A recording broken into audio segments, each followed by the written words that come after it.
So thank you so much for being here. I will pass the mic over, and Roman will tell you more about the event tonight. Thank you. Thank you, Anna, and I just want to say thank you to Anna and everyone else who's involved with the Folger Club. It's a beautiful venue, as you can see, and the fact that you're volunteering your time and volunteering your space to make this screening happen. It doesn't happen without that, so again, thank you so much. And I want to also thank everyone for coming. This is obviously a movie you can watch for free on YouTube. And if you didn't know that's too late, thank you for your donation. So this screening is part of Modern Ukraine film series. And the idea behind that series is to expose American audiences to modern Ukrainian films, specifically films that have been created after 2014, after Maidan. So Maidan, the reason why Maidan is kind of this really like a starting point for modern Ukrainian cinema, modern Ukrainian culture, modern Ukrainian music, is because it created this clean break from a Ukraine that was kind of still in the Soviet sphere, still dominated by Russia, to a Ukraine that has asserted its own identity and that has paid for that freedom and this desire for freedom with blood and with many good lives lost.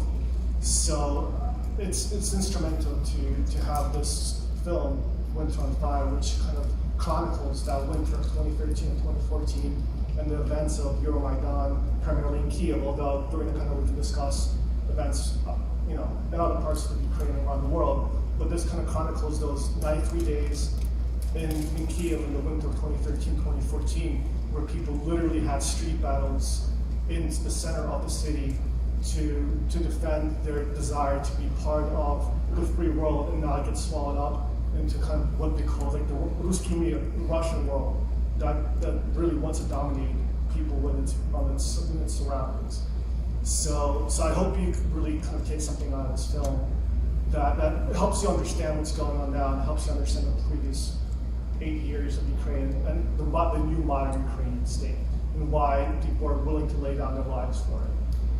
And also, I just want to make the point that the proceeds from the screening will go to Ukraine Trust Chain, which is run, by some folks that are in here who are volunteers for this event and who are helping send those funds into Ukraine, where they're really kind of felt on the ground, instead of kind of the international NGOs that are really not really involved in helping people of Ukraine. These people are there to help extract folks from really dangerous spots, help them with humanitarian assistance, and they're doing amazing, dangerous work on a daily basis.